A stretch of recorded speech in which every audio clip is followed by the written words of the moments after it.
Welcome to Simply Enough. This is Zachary and Elizabeth, and thanks for tuning in. If you're liking our podcast, we'd love it if you'd share with your friends and family. And then rate and review to raise our visibility and spread the message of enoughness. We love you, and remember, you are simply enough. Just as you are. Period. Hello, everybody, and what are we doing? When we talk about health, we talk about physical health, mental health, spiritual health, right? And stillness has a part in all those things, right? We have to treat ourselves like we treat our phones. And what I mean by that is we're always very aware of when our phone is low on battery. And we charge it, let it be still, so that it can then do what we need it to do. Well, we need to treat ourselves as well as, if not better, than how we treat our phones.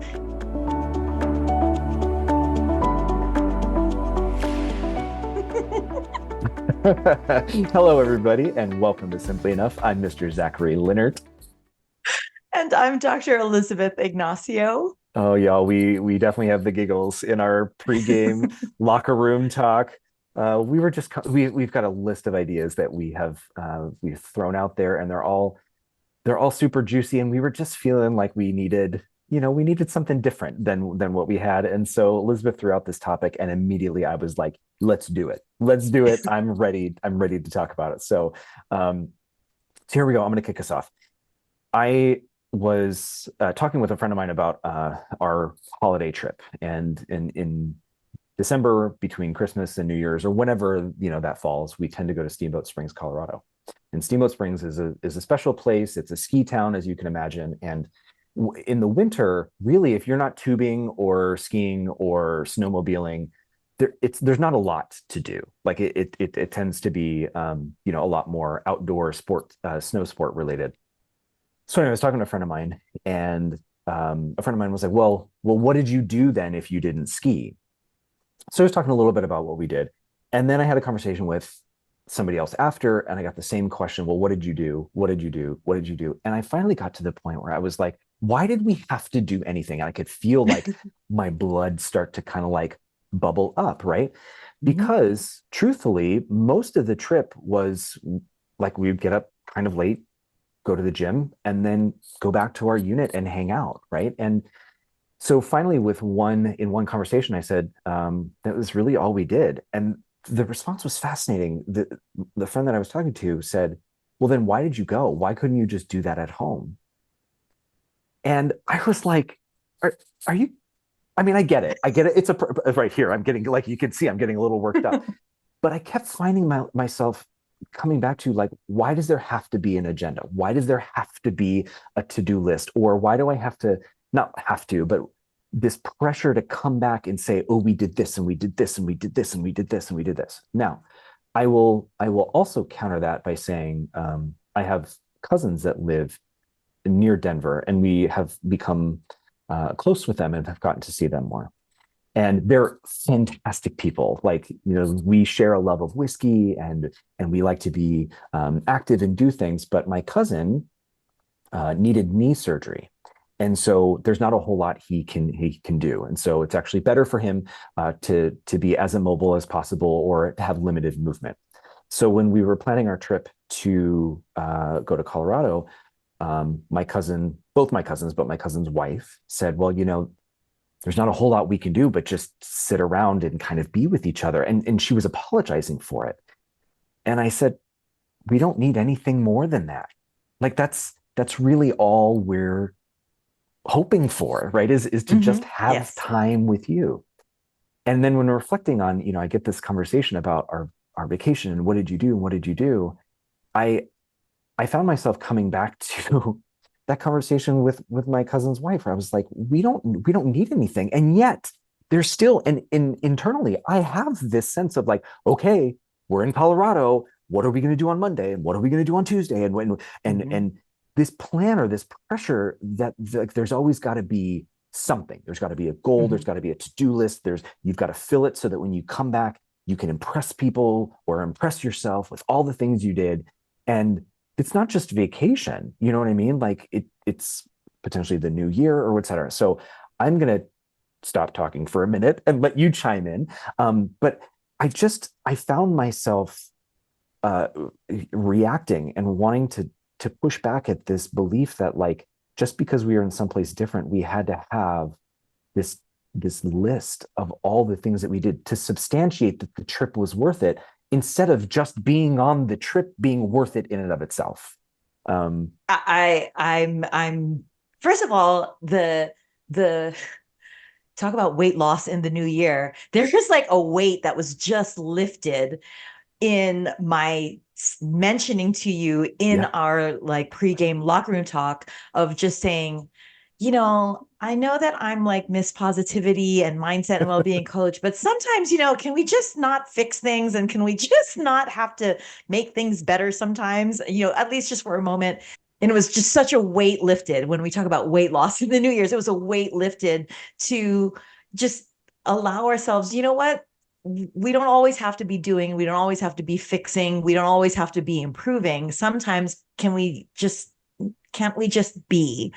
And to your friend who said, well, why did you have to go all the way to Colorado to do that? Why, you can just do that at home.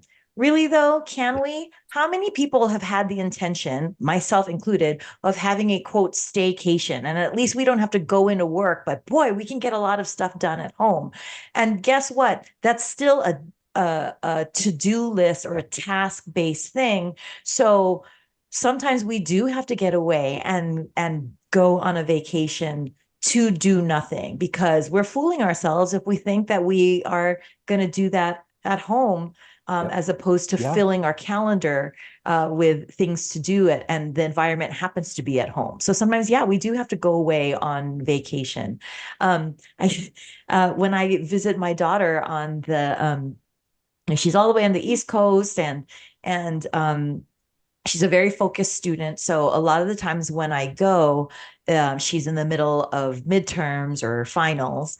And, truth be told, New York is a train ride away. And so, the biggest playground in the world is Manhattan, right? And I am so often asked when I come back from a trip, like, oh, what'd you do? Same thing, to your point. And my honest answer is, I spend a lot of the time in my hotel room or walking around my daughter's campus. And, the campus isn't that big, so it's not like I necessarily discover anything new each time I'm there. But that downtime, that respite of, reading, writing, or looking out the darn window, or walking around and just smiling at strangers and having nothing to show for it other than that, is so rejuvenating that we have to give ourselves, I mean, I hate shoulds and ought tos and have tos, but there is prescription, there is something healthy in allowing oneself to not do anything, not have a resolution for the moment, not have a goal, not have something to evolve or improve. Now, we don't want to live there forever in that state, but it's not wrong. It's not unhealthy. It's not unsafe to sometimes not have an intention of doing this or improving that, and actually be intentional about doing nothing. Yeah. I have to say, we've talked about this in like our off-camera conversations, where our brain just starts pinging, we're all over the place. So listeners and viewers, forgive me, because that is where my brain is right now, because this is so pervasive in my life. And it's pervasive not necessarily just internally, but it's also pervasive in how I interact with others and how others interact with me. My husband, for Christmas, I put together his stocking stuffer gift, was a little travel kit, like a cord organizer that has like all your cords. So he just got a new phone, so I had gotten him like a charger and some headphones that worked with his phone and everything. But really, the impetus for that gift was because on one of our trips flying somewhere, he didn't have any of that stuff and sat in his seat for like 5 hours, just because also the screen in front of him wasn't working. So he literally just sat for 5 hours and did nothing. And it drove me nuts. Because I'm like, how can you sit there and do nothing for 5 hours? And then I concocted what I thought, okay, look at me, I'm so thoughtful. I've come up with this gift. And that gift is a literal physical representation of my assertion that you need to be doing something on a plane instead of just sitting there and just enjoying the 5 hours or 4 hours or however long it is. If that's his choice, now I'm imposing my choice on him, to just be. You know what I mean? Like, Yes, absolutely. So, yeah. And how, like, I mean, in some ways, it's still a thoughtful gift because he often doesn't have his cords or his charger or anything. So there's still niceness to it. But it's really directly connected with this idea that that I believe there always should be a goal. There always should be an intention. There always should be something to fill your time. It's there exhausting. always should be an outcome. Yeah, it's Yes. exhausting. Oh It's God. totally exhausting. I literally, a few weeks ago when I was trying to think of like, a word for the year for 2024, my first word that came to mind was intention. Mhm. But then I realized that, to even choose a word is intentional. And so like to choose intention is almost redundant. And then I just got exhausted with the word intention. Like I was just kind of like, does everything have to be for something or for some reason all the time? Now, I am who I am, right? Type Right. A plus, surgeon and that kind of stuff. That's never going to not be a part of me. But I can't help but wonder sometimes how much I've eaten myself alive and eaten myself inside by not being still and letting the mind rest, not just even my physical body but my brain and my mind rest, because that's how the brain, the mind rewires with neuroplasticity, is to actually be at rest. Like sometimes, and that's why rest and sleep is so restorative. But boy, lacking sleep or pulling all-nighters, that's become a badge of honor. And how tiring is that? Literally, lack of sleep is tiring, or lack of mind rest is exhausting. So restoring ourselves with the permission of like, you don't always have to be doing something. Don't live there, but you don't always have to have something to show for it. What you're doing or what you're not doing is okay. Well, when I was in college, I was a part of a choir, and one of the songs that we would sing, the title of it was "Be Still and Know That I Am God." Now, the message behind that obviously is it is be still, the first part, and then know that I am God is, trust in God and your faith and your relationship with God. But one of the things that I appreciated the most about our choir director was for the next 30 seconds or minute after the song was done, nobody moved. And the whole point, and we were actually told about this directly, was we're honoring the message of that song, which is of the rejuvenation and what can happen in the stillness. And it would be easy for the choir director or for any of us to be like, okay, we're on to the next song, we're on to the next thing, we just finished this, so we're on to the next part of the mass or whatever it is. But for him to take that moment and say, no, we are respecting the message and the beauty that comes out of the stillness, was something that I hadn't even recognized until right in this moment. Really, truly, like it was silent. Like the instrumentalists didn't move. They're still holding their violin, like with the bow in their hand.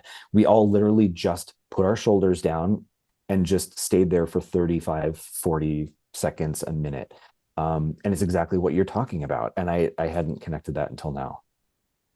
I just took a deep breath Right. while I listened to you and while I imagined you saying that.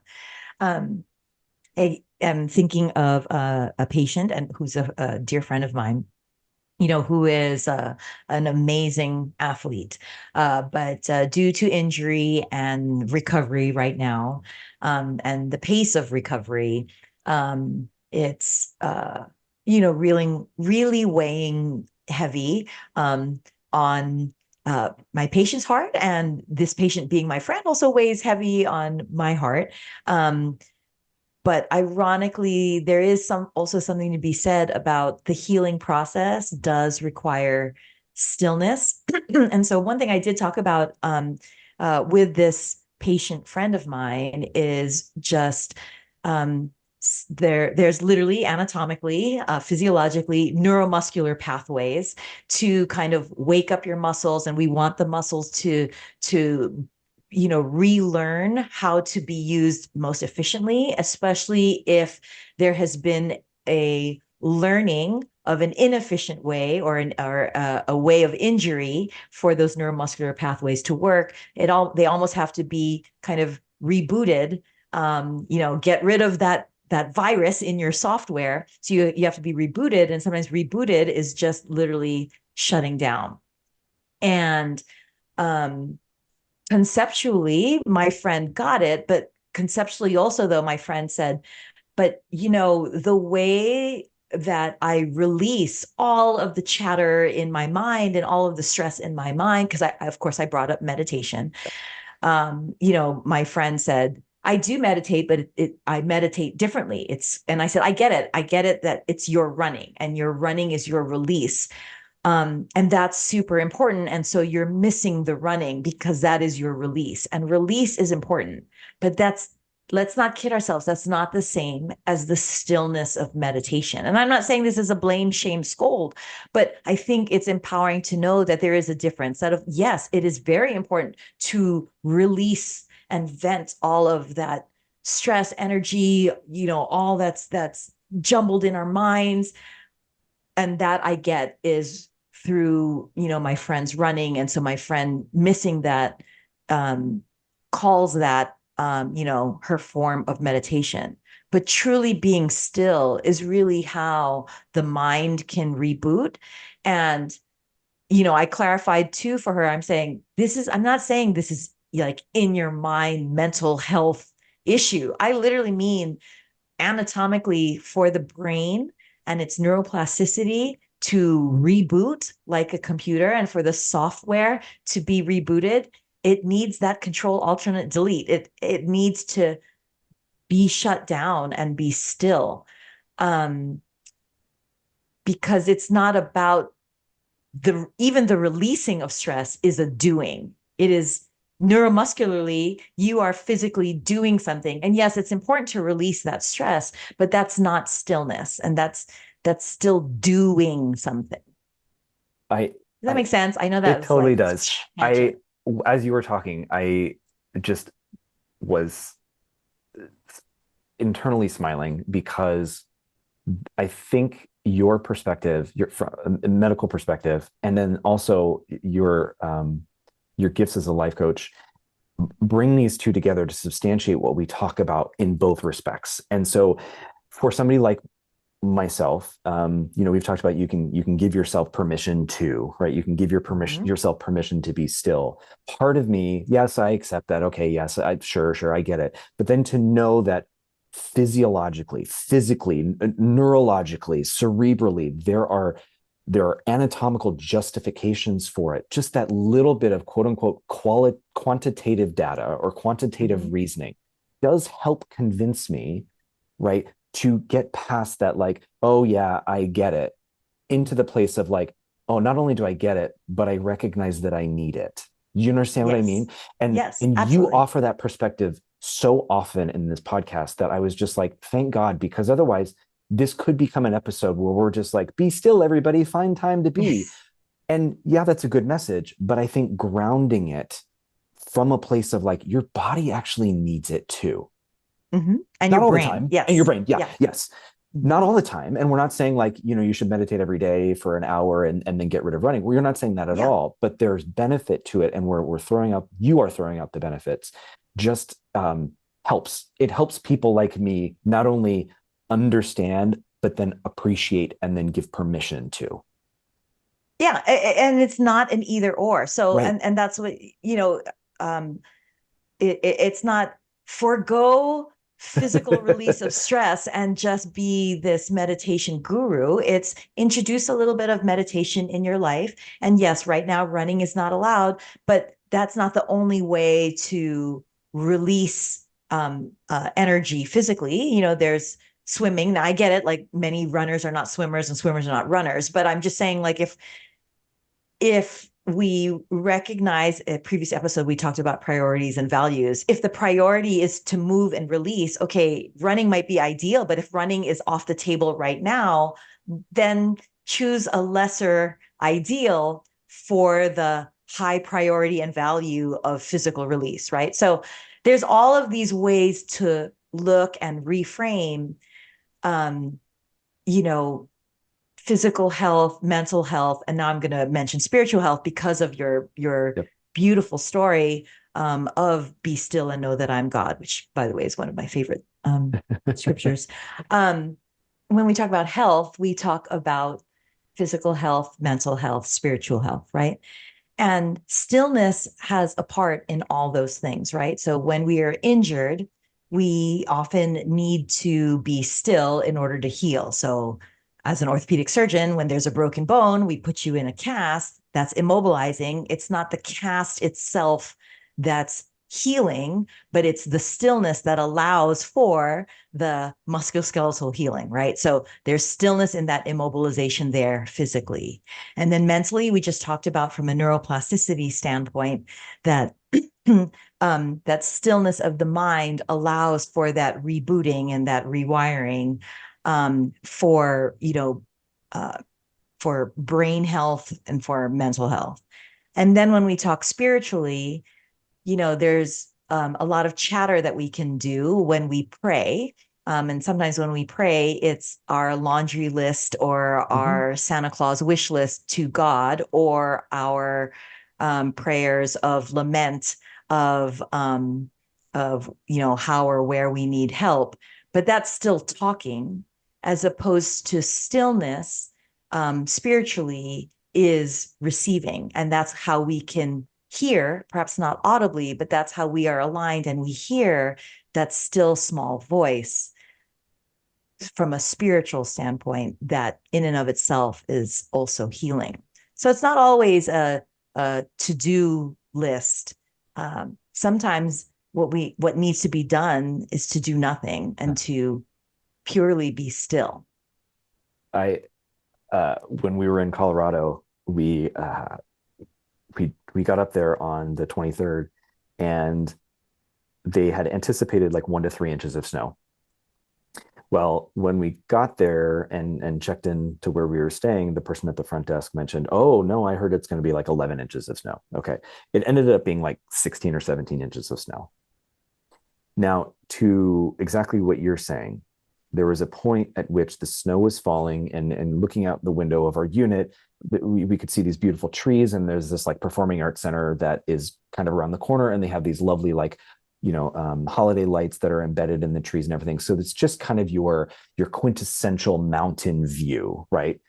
And I found myself just doing exactly what you're saying, is just sitting there watching the snow fall, and it's kind of cloudy, and the world is just calm, right? Like it literally just still. And I was too.